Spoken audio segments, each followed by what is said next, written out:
Hi, today at Mindblowers, we're going to talk about fusion energy. Did you know that the heat inside a fusion reactor can become 10 times hotter than the core of the sun? Incredible, right? Also, the liquids used in fusion energy is so efficient that less than this glass of liquid can generate more power than 3 million kilos of coal can. So fusion is really poised to change the world as we know it today. But when will fusion be available?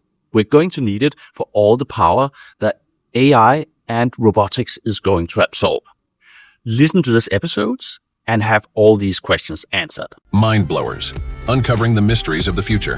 This episode, how nuclear fusion will bring the world clean and abundant energy, with Milena Roveda, Lars Tvede, and your host, Daniel Kafer. Hi and welcome to Mindblowers. So Lars, you're always very keen to talk about energy. Can you tell us why it is so important for the future, how we see energy evolve? Well, when you study the history of mankind, really, you can see that we don't linearly depend on all commodities for our progress. For instance, there's not a linear dependency between how much farmland we have and how much we eat. Same goes for many other resources like water and metals. But there is a correlation with energy. It seems like we cannot get more wealthy and more successful if we don't have more energy. And I've been very fascinated, in particular with fusion. I remember it was in 2008 that it first really caught my eye. I was reading about it. And I was just thinking, but this is the ultimate thing. I mean, this is if we can solve this, then why would we want anything else almost? And one of the things that have fascinated me is that now I'm sitting here with this glass of water. If you imagine that this amount of water, probably a bit less, but something like this water was deuterium and tritium, which is what you use for most of these nuclear fusion reactor experiments. That would be enough to power a person like me for everything, my entire life, for air conditioning, for heating, for transportation, for online experiences and so on. And so you take this, you put it into a machine, and what comes out as waste is helium. And you have children, Daniel, so maybe you have children's birthdays and you blow up the balloons with helium. So it's just amazing. And when I listen to some of the top thinkers and investors in Silicon Valley, and they talk about the technologies they're absolutely most excited about for mankind, for humanity, they tend to mention, if they had to mention two, they would say AI and nuclear fusion power. So we have been so interested in getting a really interesting interview with somebody who really, really, really knows about it and is a center of events. And who is better than the head of the European Nuclear Fusion Association and the CEO of a big fusion company. And this is Milena. So welcome, Milena, to this talk. Thank you, Lars. Thank you for having me today. It's really amazing to be able to talk about fusion with you that are in so many technologies for the future. And I'm happy that you have an interest in fusion. Yeah, I can tell you one thing. You haven't heard me doing speeches, but I'm doing a lot of speeches, many different places, and I have noticed when people get really excited, it's when I talk about three things, actually. The first one is AI. The second one is anti-aging technologies, because who doesn't want to age slower? I do. Give me 500 years of youth, I'd take it. But the third one is nuclear fusion. When they hear about what we ultimately probably can do with this, there are many people that haven't heard it, and they are completely blown away.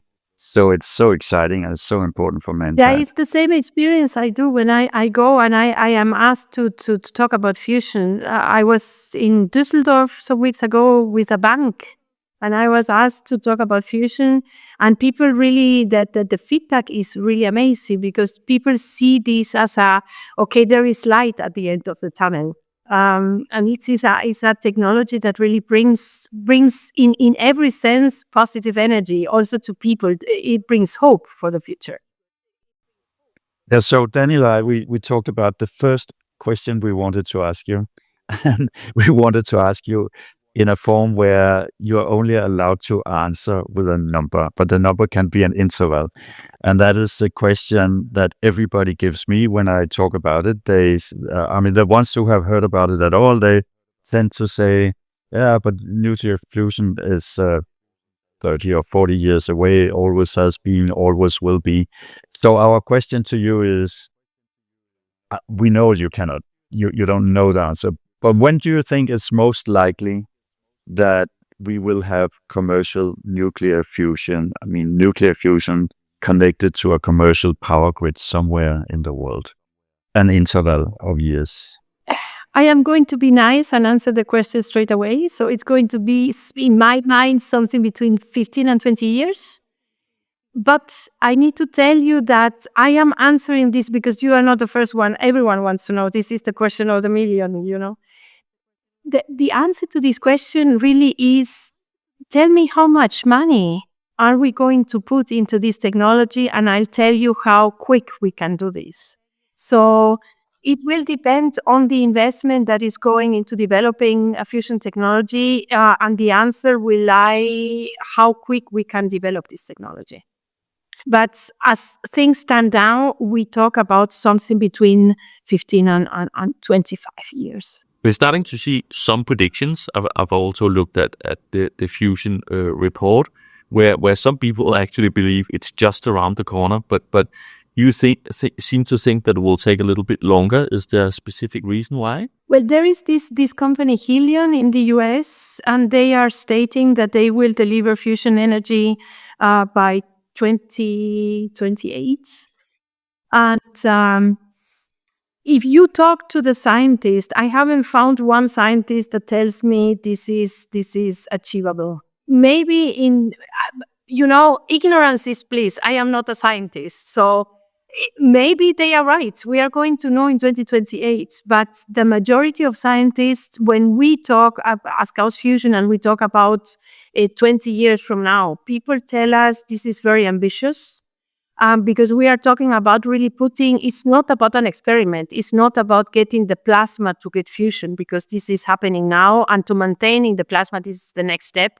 But we are talking really about having a power plant put into the grid, and this is a big enterprise. It's not only about the physics and the stellarator or the laser or the tokamak that you are going to have. It's about having really a complete power plant with everything, with turbines, with everything what you need, and this is going to take some years. Also because you don't have the supply chain at this moment. So it's not only about the physics, how long do I get in a fusion reactor the plasma to ignite? It's about building if you have been to ITER, you know the dimensions we are talking about. And even with lasers, you need a supply chain, and you need time to build this supply chain. I just want to mention, so Helion is a nuclear fusion company in the US, and the chairman is Sam Altman, who is also the CEO of OpenAI, which makes everybody's GPT search engines. And OpenAI has received huge investments from Microsoft. And what they have announced is that Helion will deliver power to Microsoft for AI. So it's a little community of a couple of 3 companies. They all know each other. They all cooperate. But yes, I have also, when I've spoken with different people, also from more, not from industry, but from science, there's some skeptics. I mean, quite a lot of skeptics attitudes to this prediction. But can you give us a feel for you? I mean, now you mentioned it's a question of money, and also you need to build the supply chain. So there's a whole ecosystem of different things that need to be supplied. And you mentioned lasers in particular. Can you explain to us what are the hardest parts of it? Is it getting tritium, or take us through what do you see as the critical parts, and what are the more easy parts? I have been asked this question before, to name the most critical, and I think you named it already. So the production of tritium, I think it's the most critical part. There are several, of course, this is a moonshot. There are several because there is no fusion technology. Fusion is a mixture of several technologies that need to converge to make fusion happen. You have, for example, the topic of materials. We don't have on this planet materials that are capable to endure the exposure to neutrons for 60, 70 years. That is the lifetime of a normal power plant. Yeah, just a question. So you said the exposure of neutrons. So can you just explain why? How does that happen? What is the problem there? You mentioned the helium. Helium. I Yeah, have yeah, helium yeah. now. Helium for the balloons. When you fuse these two isotopes, one is called deuterium and the other tritium, the ones you have in your glass of water there. When you mix them, the waste that you said is the gas that you use for the balloons, but you also generate a neutron, and this neutron is the one that carries the electricity. So this neutron will go to produce energy by heating the water that is going to produce the steam that's going to put your turbines into action. This neutron is very aggressive. So by getting this neutron in contact with matter, the matter is activated. This is why we say there is radioactivity being produced. And this neutron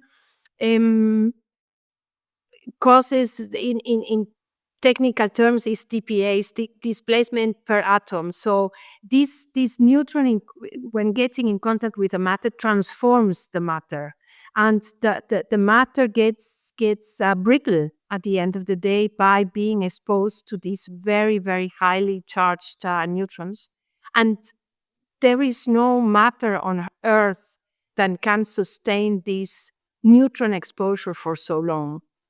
But I'm not if I am being clear with the explanation, but you get the thing. Neutrons, but then if you have very clever engineers working with you, you can find ways of replacing the parts of the reactor that are being damaged, so to say, by this neutron exposure, to change these parts. And we are talking about having maintainability is one of the very high words in this thing, because we need to find these workarounds to get these parts replaced without having the power plant shut down for 2 years in order to do maintenance work. So this needs to happen in a way that it's at the end of the day, we are here to produce this on a commercial way, and it needs to be economically viable also. Not only from the physics, it needs to also, at the end of the day, bottom line, the balance sheet needs to balance. So, and this is, to your question, what are the challenges? One of the challenges is materials, but you can, with an engineer, a clever engineering setup, you can find workarounds.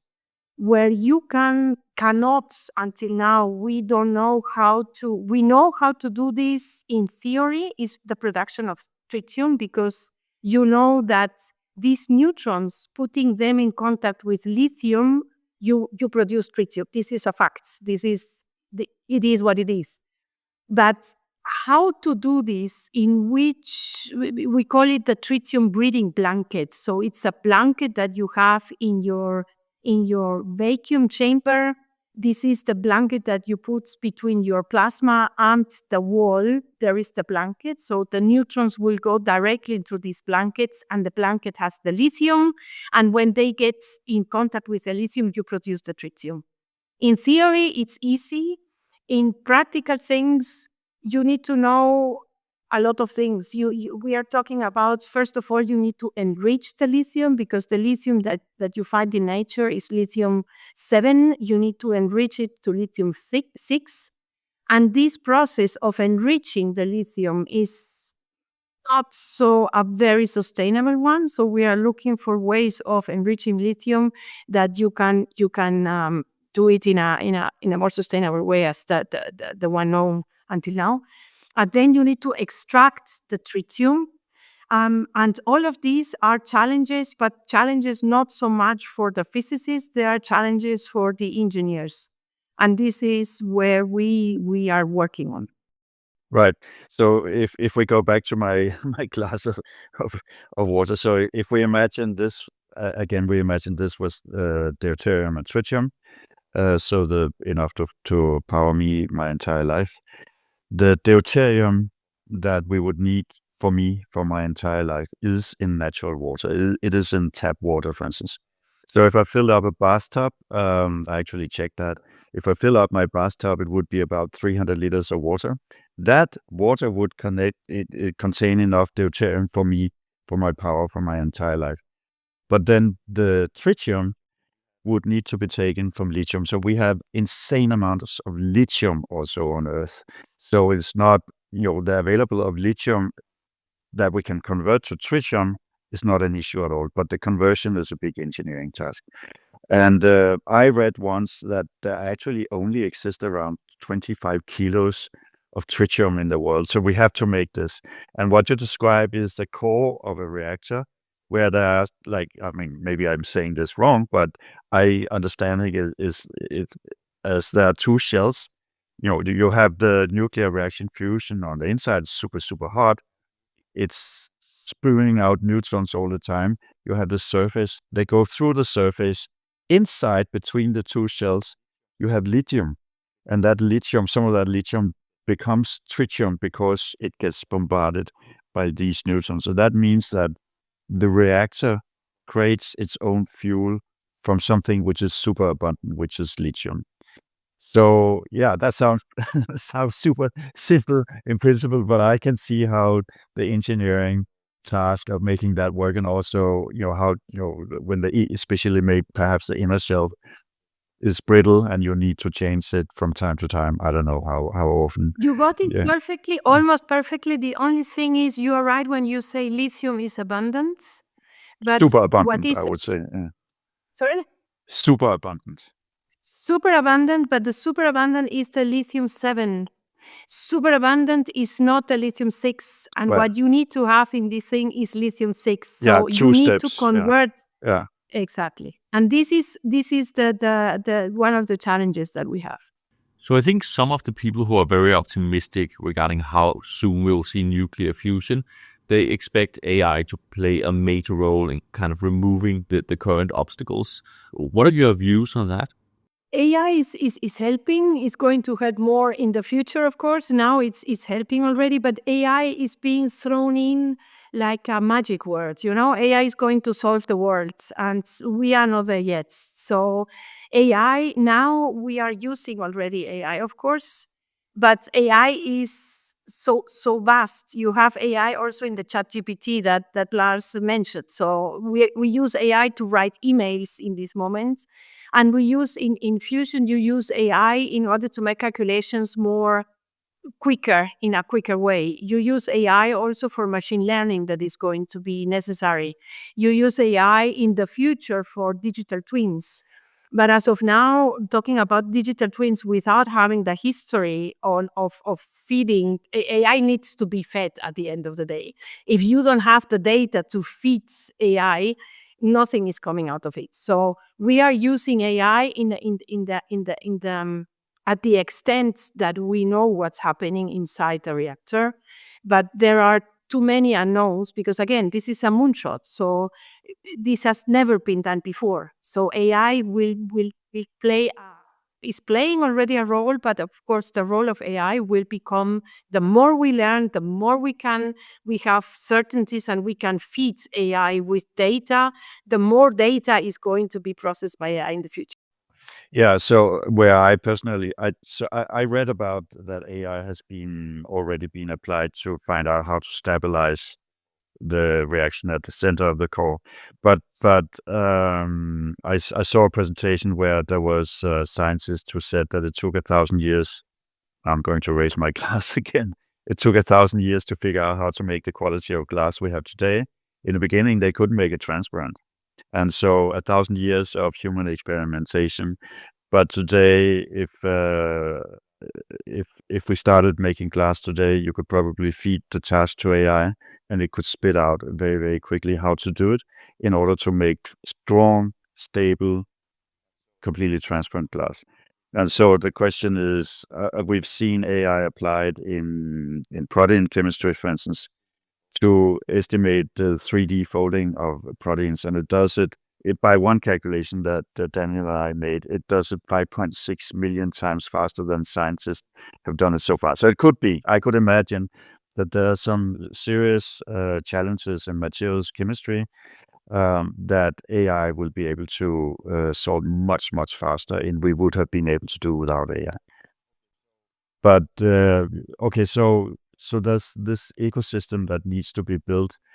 Can you imagine how? So let's go to how many different companies are working seriously right now on putting together a reactor that, at least on an experimental basis, is supposed to produce nuclear power. The last count was something around the 40 something, between 40 and 45. The majority, of course, not in Europe, the majority are in the US, but we have 10 companies in Europe. Around 10 companies in Europe, and there are also some in China, in Japan, in South Korea, right? So they work in different ways, which I guess is a good thing. Can you take us through, I don't know if it's all of the different principal ways you can do, but take us through the different approaches and explain then what Gauss, which is you are the CEO of, intends to do, and why you have chosen your route instead of some of the other ones. Yeah, there are several ways to produce fusion on Earth, but the most common are I would say two technologies. One is called magnetic confinement, and the other one is where you use lasers to produce this fusion. Magnetic confinement has been used or researched for commercial purposes, for the production of energy for decades. While laser has been also being researched, but more for defense purposes. It is like 10 years ago, I don't know exactly, but it's recently that the laser research for fusion has switched also for doing some more research for producing energy for commercial purposes. So when Gaust Fusion is a company diverse to all the others, because these 40-something companies that I mentioned that are around the world, the majority of them have their origins in academia or in the research institutions. So they are spin-offs of MIT, of Oxford, of the Max Planck Institute. You have always science behind this. Gaust Fusion is the only company that was created from the very supply chain. So industry came together and said, the time has come now to bring fusion from the lab to the grids, and we are doing this in an industrial way. And this is why we really say we are agnostic. For us, we are not magnet scientists or scientists who have been in this magnetic confinement forever, or laser scientists. We are agnostic. So we went into the analysis, which is the technology that will bring fusion to the grids the quickest, and we came to the conclusion that the magnetic confinement, because has more years in research, is more advanced in the technology, and that's why Gaust Fusion is doing the magnetic confinement. The idea of doing magnetic confinement is having this plasma, which is the fourth state of matter. So you have the water in your glass, then you put it in the fridge, and you have the solid state of water. Then you heat it up, and you have a gas. And if you go with this gas and heat it even more, you have a plasma. So we are talking about heating this glass and reaching temperatures of 150 degrees centigrade. So a million, yes, sorry. And this thing is, of course, so hot that, again, you don't have matter that can sustain these temperatures. And the trick is to keep this very, very hot gas suspended in a vacuum chamber, and the suspension you achieve through these magnetic forces that keep the plasma floating, so to say, in the in the vacuum vessel. And there are different variations. There's a company up in Canada where, I don't know if they're still doing this, but they have lead circulating in a cylinder, and then they inject deuterium and tritium into the middle, and then they have these pistons which are hit by some other pistons to momentarily create enormous pressure in the center. And then the idea is that you get nuclear fusion right there in the center, and then that heats up the lead. And then the lead can indirectly heat up water. You're talking about general fusion, the company is General Fusion. And what you do is, we talk here about liquid walls, but they are not in one of the two categories. So what they are doing, there are some companies out there that are doing something special like General Fusion, but the mainstream, so to say, is either magnetic or laser fusion. Yeah, but I just wanted to mention it. And then there's you mentioned the spin-off from Oxford. So there's a spin-off that uses a ray gun, where they have this little cube of, I guess it's plexiglass, and there's a little drop inside that cube with deuterium and tritium. Then they have this ray gun that points down. They release the cube, and then as it's free falling, they shoot it with something that looks like a copper coin. And then when the copper coin hits it, and the ray gun is, unbelievably strong, when that copper coin hits this little cube, you get cavitation inside this little drop, and then you get, at that point, which is a split second, this is the hottest spot on Earth. And then from what I can gather, is such a shot could supply one British family household for 2 to 4 years with all the energy. And then you have this in California, where they shoot a little pellet with deuterium and tritium into a vacuum chamber, and then for a split second, as it's flying free, it's hit by a number of lasers from all directions, which turns it into a nuclear bomb, but a tiny, tiny, tiny nuclear bomb, which also releases energy. But I guess one of the advantages with internal confinement is that it's a continuous process rather than, shot process. It's not a machine gun of different physical things you have to shoot into a space or hit while it's falling. It's actually, you let this in.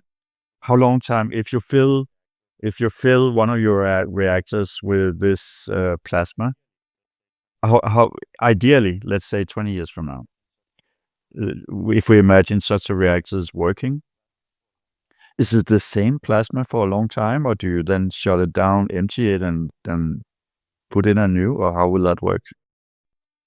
No, you are supposed to have a continuous operations in this. So the plasma at the end of the day is fuel. So the fuel is going to burn, and you have waste, and the fuel is going out, and you of course need to continue injecting fuel into this plasma. But the ideal situation is that you have a constant plasma producing energy. As you mentioned, there are several ways, to put it very, very, very bluntly, there are several ways to skin a cat. But you have ways that have been researched for longer. And as you say, the trick is to have this plasma producing fusion constantly, because we are talking about producing energy for commercial purposes, industrial purposes. It's not about giving one shot and then stopping. This we talk about pulsed operation, is not so ideal. And this is why, even in magnetic confinement, you have two ways of producing fusion. One is through a tokamak, which is a device that was developed originally in Russia. And the other one is a stellarator. And the stellarator is a device coming from Princeton originally. And the stellarator allows you to have this plasma on a constant operation, while the tokamak is in a pulsed. You have a magnet in the center, which is called the central solenoid, and you charge the magnet. But at the end of the day, this is a pulsed thing. And we at Gauss Fusion at the beginning said, because the tokamak is the most common between the two, is the most researched device, we started Gauss Fusion thinking that we would build a tokamak because it's the most advanced machine. thinking. And we revised that decision last year, and we changed our decision and decided to switch to accelerator because of exactly this topic that you were saying. We will need, for a commercial fusion power plant, you will need this constant operation, and this is going to be possible with a stellarator. I remember once I was reading about the Wendelstein-7 stellarator, and then I thought that's the coolest product name I've ever heard. But I was wondering, so, I mean, as you say, it is fuel, and fuel eventually is spent. Does that mean that you gradually exchange it while it's still burning, or does it mean that you, at some point, shuts the reaction down, empty the chamber, and inject new fuel, or how does it work? No, this is a continuous operation. You have this very hot gas, and you continue feeding the tritium in order. And of course, at some point, you need to shut the plant down for maintenance purposes, like a normal power plant. But in the process of producing while operating the power plant in operation, you don't need to shut it down. But the power plant, it actually runs a steam engine, doesn't it? Yes, the neutron that you are going to produce, it goes actually to heat the water that you have there, and then this hot water is going to produce steam. So the process of fusion a power plant, the core is different, but at some point, once you have produced this neutron, all the rest is exactly the same process that you have with a coal, a gas, at whatever power plants.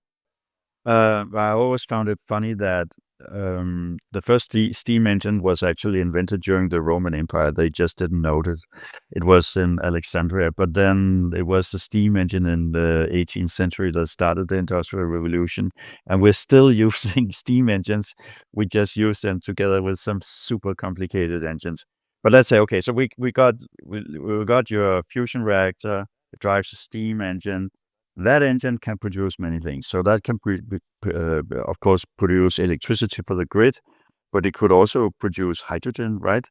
That we could put into cars, for instance, or convert into ammonia that we use in ships, and to create biofuel. No, well, not biofuel, but fuel for airplanes and so on. So we can deliver any form of energy from that, and we can convert it into anything else.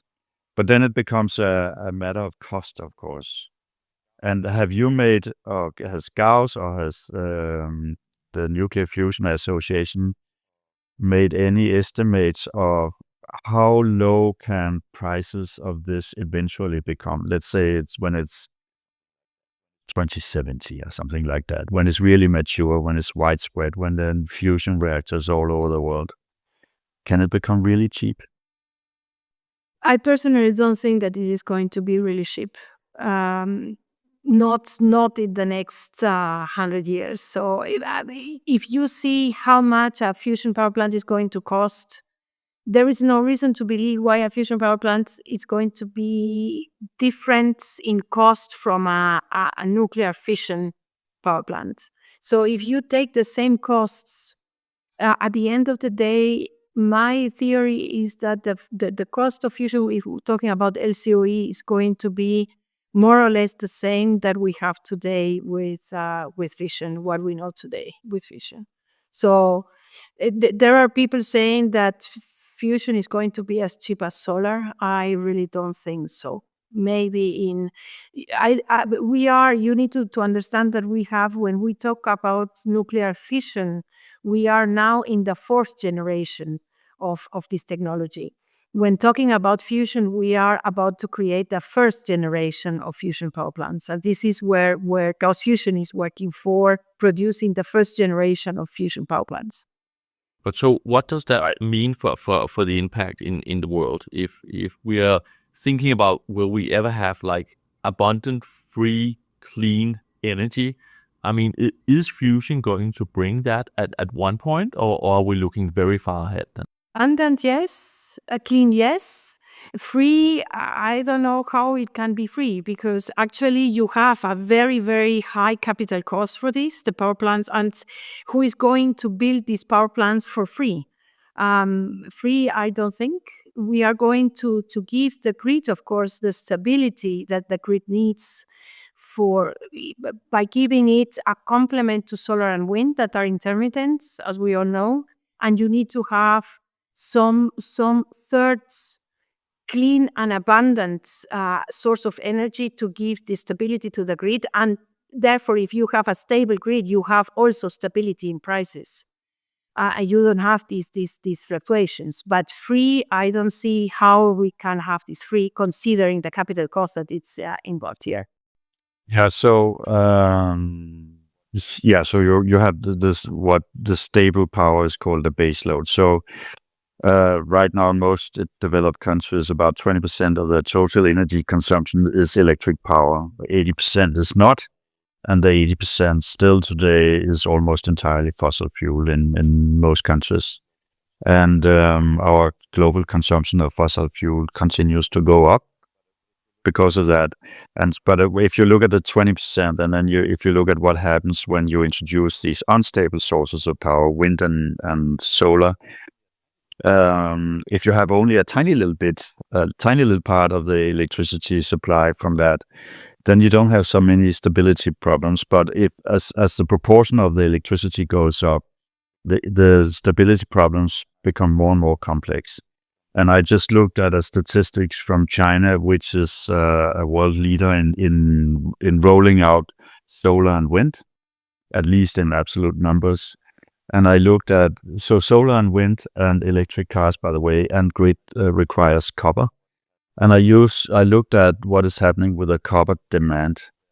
And even though the real estate sector has completely collapsed, the copper demand has been increasing at the same speed as it did before the real estate market collapsed.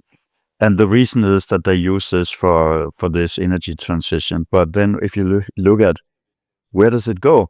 Most of it goes into upgrading the grids. Something like 75% of the copper that goes into energy doesn't go into electric cars, doesn't go into solar or to wind machines. It goes into upgrading the grid.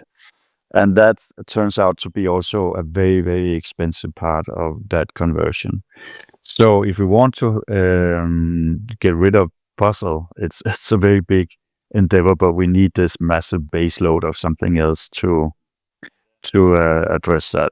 And then I have a good friend who has been running one of the biggest industrial conglomerates in Switzerland.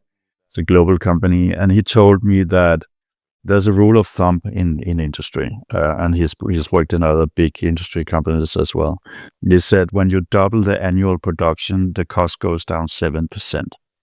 So, and he says, for instance, diesel engines are quite complex machines, but we make such an insane amount that they're really cheap. So, it's in the terms of nuclear, we had this very quick rollout of nuclear fission, especially around the 1970s, and then it stopped because of public concern for safety. And then we haven't seen the cost decline as quickly as they would otherwise have. So if we had kept going with that, we probably would have much, much cheaper nuclear fission than we had today. But that brings me to a question, and this is a technology question. So you mentioned ITER earlier. So ITER is this multinational project in France. And it's absolutely massive. I don't know how many football fields large. But if you look at many of the private projects and what they're working on, it seems to be much, much smaller. And then if you go back to fission, with uranium, people are talking about really small reactors now. And I know fission is technically a lot less demanding than fusion. But they're talking about nuclear batteries that could almost be on a pickup truck and can run 7 years without being refueled, and other ones that are like a container that could actually sit in a ship and run there for a number of years, and then you just, you think of it as a battery, and then after some years you just put in another one. So which sizes do you believe are possible within, let's say, if we think that within 15 to 25 years we have commercial nuclear fusion, how will such a machine, how will a nuclear fusion plant look? So you have thrown a lot of things put a lot of meat into the grill right now. One thing I wanted to say, since you mentioned the grid and linking this to Daniel's question, you need to see also that AI is going to help us with a smart grid. So this is going to be also, we talk about AI with the technology, but AI is going to play also a massive role when it comes to having a stable grid. And you know that the grid needs to be stable, because otherwise we are having situations with the blackouts and so on. And you need to have this stability, and AI is going to really play a big role there. So this is linking your thing with Daniel's earlier question. In terms of size, again, when we talk about fission and these small modular reactors, we are talking about the fourth generation. So fission has been around for some decades now. When we are talking about fusion and the first generation of fusion power plants, these are going to be massive. So if you have been to ITER in Cadarache, the fusion power plant is going to be that big, if you ask me. So there are people around talking about spherical or smaller reactors, but I always think about, I always like to do the comparison with the iPhone. You know, the first mobile phones, you needed a trolley to bring them around, and we are at this stage at the moment with fusion. So the first mobile phone wasn't an iPhone. We are going to need some generations of fusion power plants until we have these more things that you were referring to that are possible right now in fission. Yeah, the first, I can remember the first mobile phones, they were called car phones because nobody would ever, actually bring them with a body, but you could have them. Mobile meant that you had a car where you could have it. It was like 25 kilos. And then you got the Ericsson. I had an Ericsson that was like a small book. And here we are with really compact phones. But if you take things like helium, for instance, and spark, which is out of MIT, aren't they a lot smaller than ITER? Spark is not going to put fusion to the grid. So Spark is, I would need to check, but I don't think that Spark is going to have even tritium in it. So Spark is just a demonstrator that plasma can be created, and that the Q/10, which is what we say that it's also the goal of ITER, to gain more energy than you put in it. So this is, but Spark is really not a fusion power plant. When we are talking about a fusion power plant, we are talking about the things or the dimensions of ITER, if not bigger. And you need to consider, and ITER is not going to put fusion on the grid. This is not also conceived as a power plant. ITER is just a scientific device, so to say. And yes, there are companies that are working in spherical tokamaks, for example. These are compact tokamaks. The tokamak that is being built in Cadarache is a normal, with a normal aspect ratio. The others, there is Tokamak Energy in the UK, or the STEP program from the UKEA. They are building or intending to build a spherical, so a compact tokamak.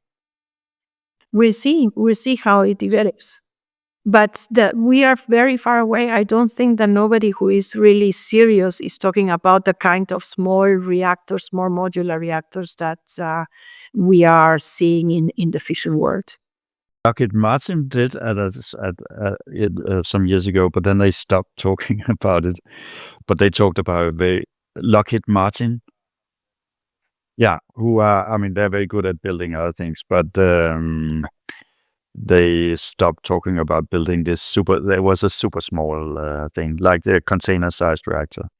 Well, I continue receiving emails, from people claiming that they have the patents for doing fusion reactors that you can put in your balcony. So there are patents out there claiming these things, but So if we imagine that that it does work in commercially, and including, as you say, that there's a scheme for maintaining maintaining the machines, and there's an ecosystem to supply all the different things that are working. How important do you think it eventually will be? Because you mentioned solar, for instance, as a useful and cheap energy source, but unstable. If we go, I mean, it's free to imagine how the world will look like by year 2100. But do you see nuclear fusion as a marginal part of the global energy supply, or a big part, or huge part? Or how do you see it? 2100 is for me really around the corner. So we are making very, very quick progress, but if I imagine the world in 2100, I cannot imagine a world without PVs and windmills at the time. So I think that the energy mix in 2100 will be a mix of different sources, hopefully all carbon neutral. But there is not going to be the one source of energy. It is going to be a mix of different things.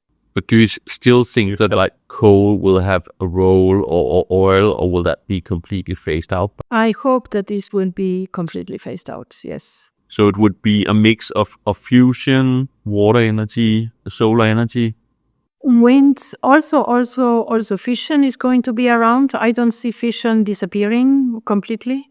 So I think and geothermal and hydropower, this is going to be depending on the areas where we are. Of course, it would be crazy if the southern hemispheres that are already with these massive PV parks that dismantle them.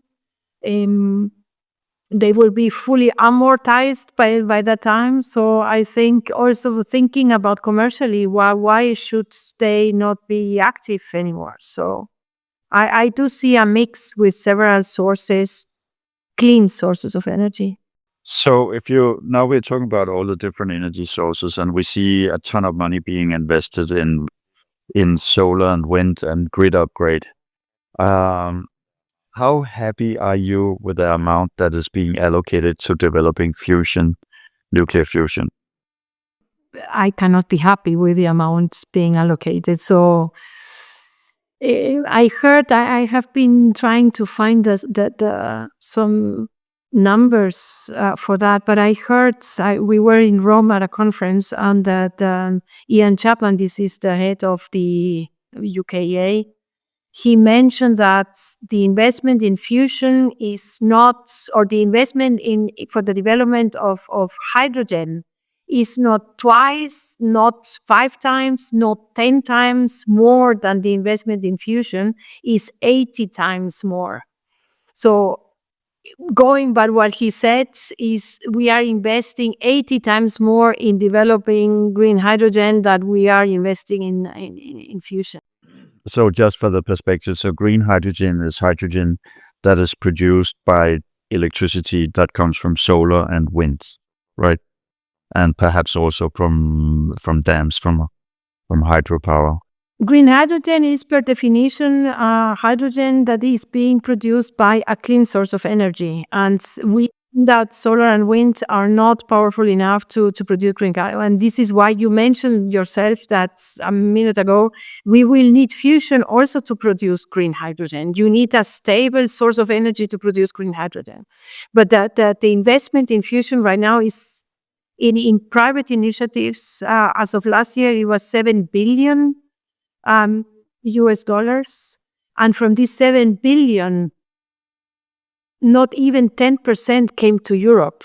So we are not happy with the investment in as of now in fusion. We need to increase it, but we are moving towards that because the awareness of people is getting there.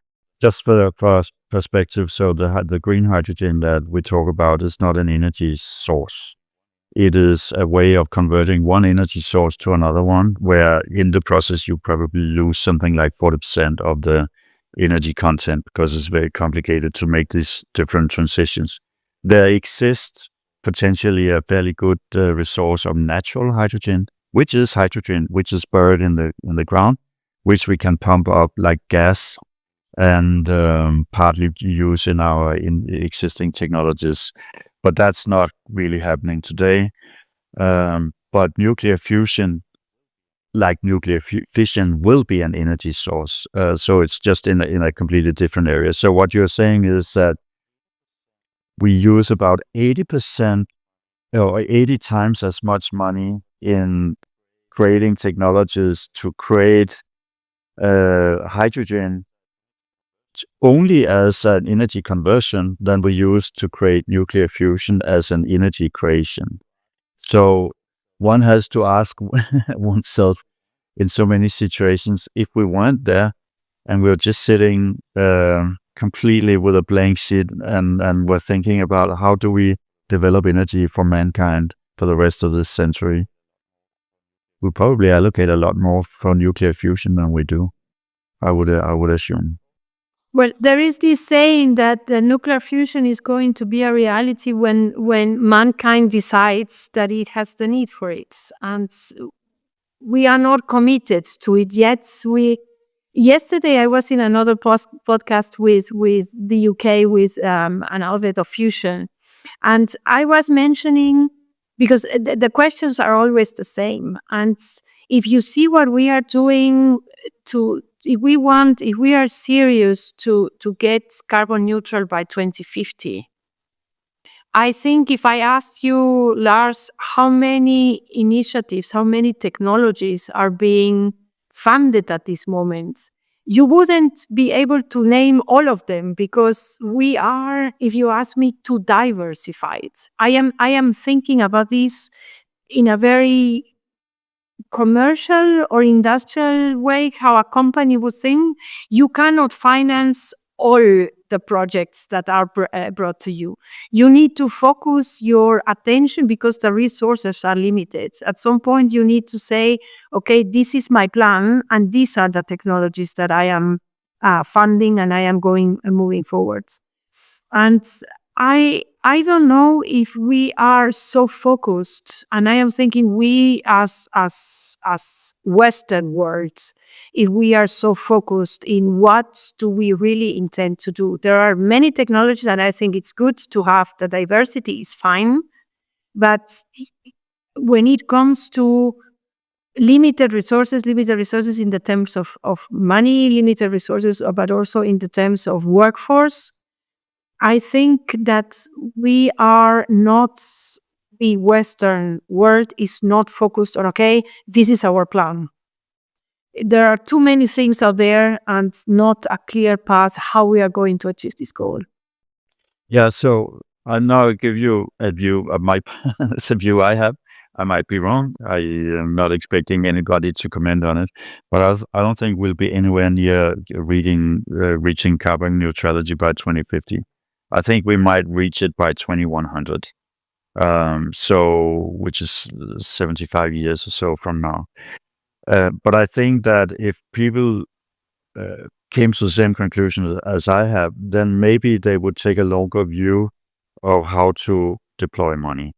So there's this story that I like to tell sometimes of how I view technologies, which is that you imagine that, let's say that mankind had discovered there's an amazing planet that we could populate out in space, but it would take 3 generations of people to fly out there. It's so far away.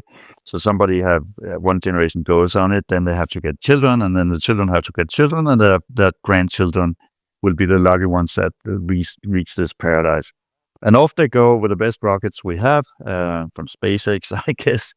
And they fly. But then about the time where they're beginning to get the next generation of children, somebody looks out the window, comes a much faster rocket and overtake them.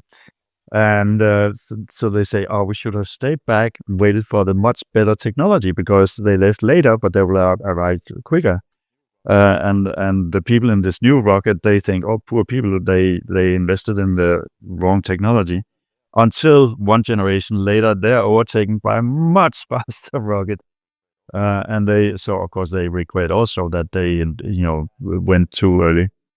And if you reach the conclusion that there's no way that we can become completely carbon neutral before year, say, 2100, your mind and your mindset, okay, so which technologies can actually really, really solve these issues? How long time will they take to develop if we give them enough money?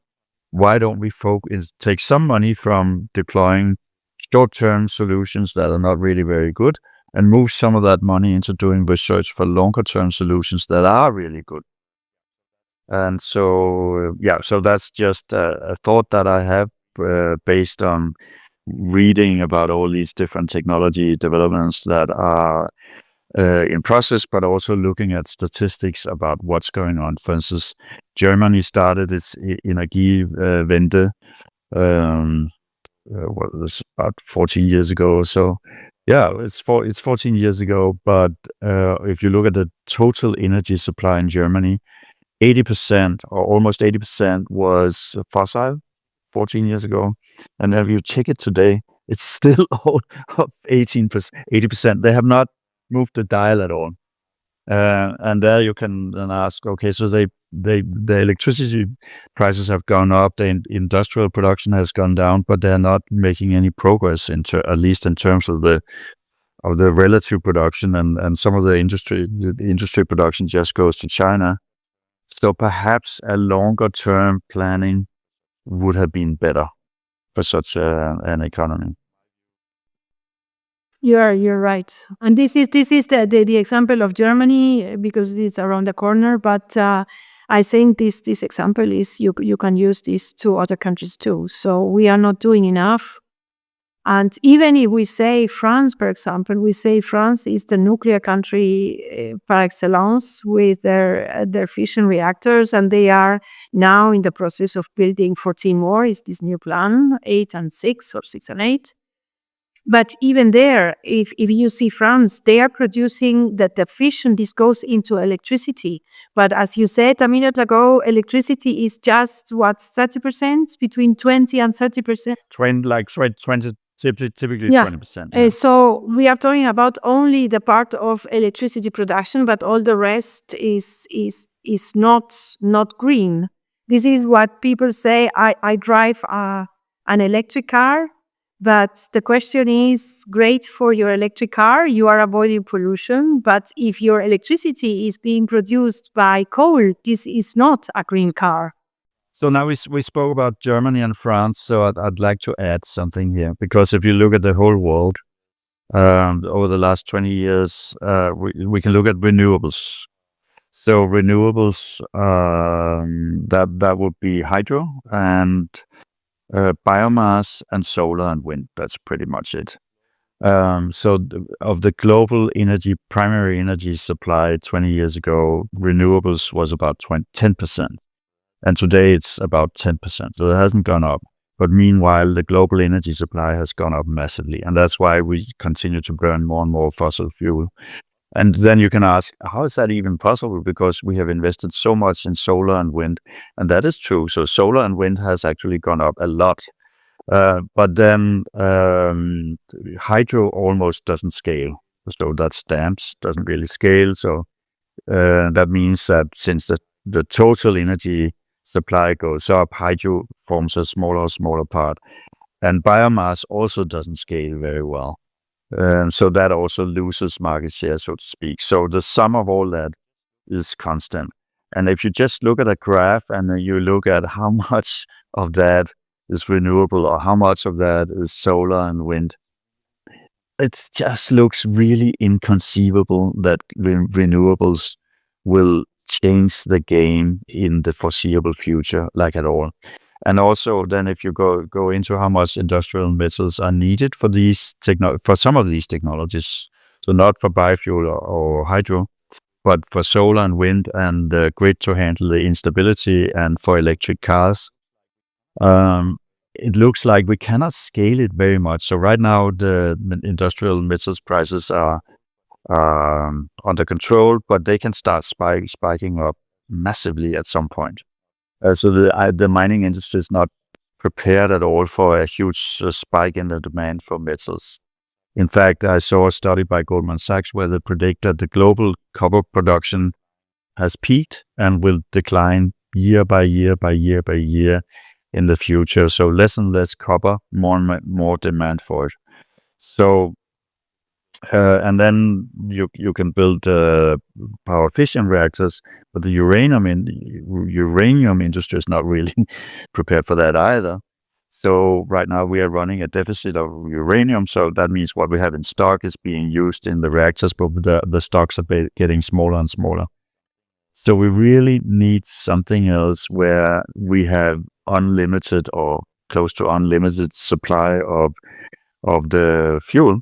And you need to let me say something to the uranium, because you need to see where this uranium comes from. So it comes from places like Niger or Kazakhstan or Russia. So there are places that are not very stable themselves. So if we rely only on fission, you are relying at the end of the day on getting your fuel from these places where you don't know if a war is going to be going on tomorrow. So this is one of the major disadvantages, I would say, from fusion. Yeah, and then so deuterium and tritium, we already spoke about that, but deuterium is in the water everywhere, and tritium, you need so little that, and it's one of the most common, most abundant atoms on Earth. When you need so little, as you said, we talk about the stock of tritium is something between 25 and 30 kilos worldwide. And you need around 150 to 180 kilos a year to run a 1 giga power plant. So if you see these things, it's not so little, it's huge compared to what it is. So this is why it's very important that we were saying at the beginning to produce the tritium in the reactor. Yeah, but that's the engineering task. But the lithium that you ultimately need in order to get there is completely abundant, and the energy density of that fuel is 12 times, or is it 12 million times higher than coal, something like that. So the geopolitical risk also is very small if you get to that solution. Let's imagine it happens in 2045, for example. So in 20 years, can we imagine? Would that result in let's say a GDP explosion, or would it be a much more gradual process? If you see, there are statistics of the 100. I was looking at them the other day. There are 150 years, the development of the last 150 years. If you see the GDP per capita, the curve, it goes one-on-one, the GDP per capita, with the increase in consumption of energy. So the more energy means wealth, energy means industry, energy means increase in GDP. So fusion, but your answer was fusion. If you see this curve between GDP per capita and energy, and you see the curve about the CO2 emissions, the three curves have the same trajectory, okay?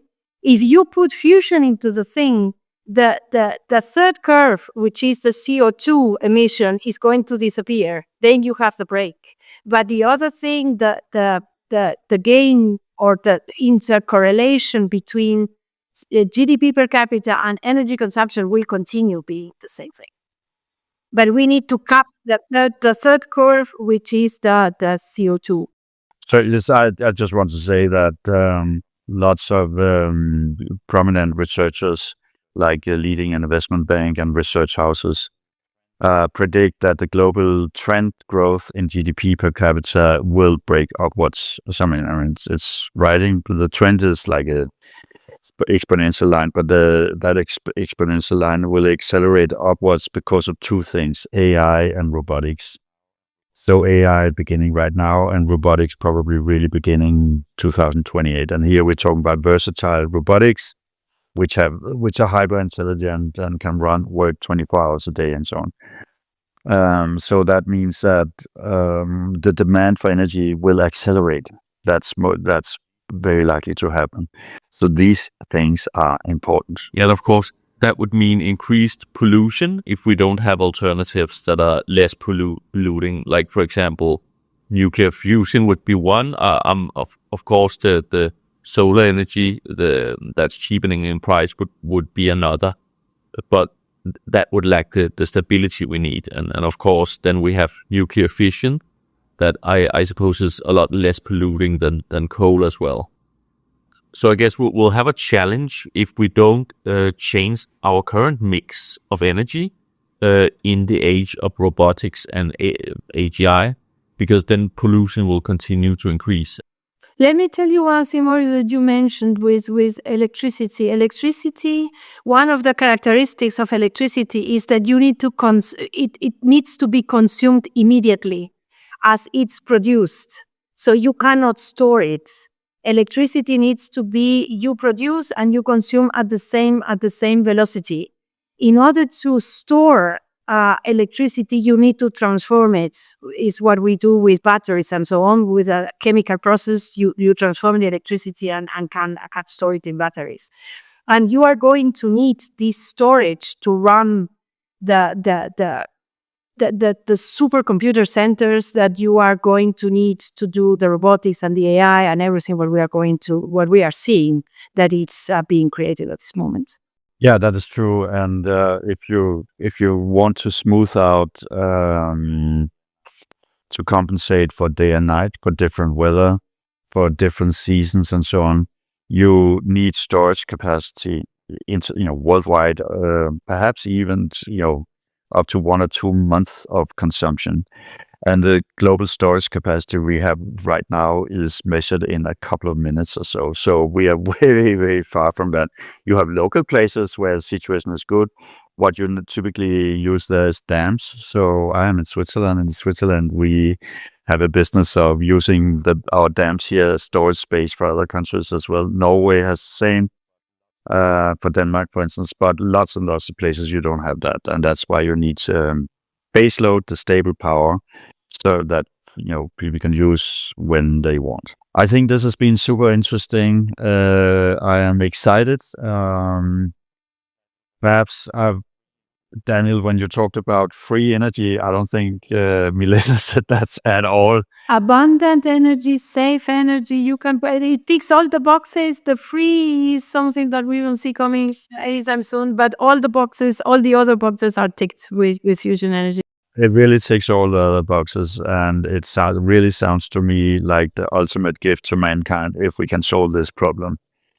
So thank you so much for taking your time. I know you are super busy. We had to reschedule this in the number of times because you had meetings with ministers in this government and that government and so on. We know you're flying around. You are never the same place for very long. So it's a pleasure for us that we had the opportunity to take this talk. Thank you very much, both of you. It has been really fun talking to you.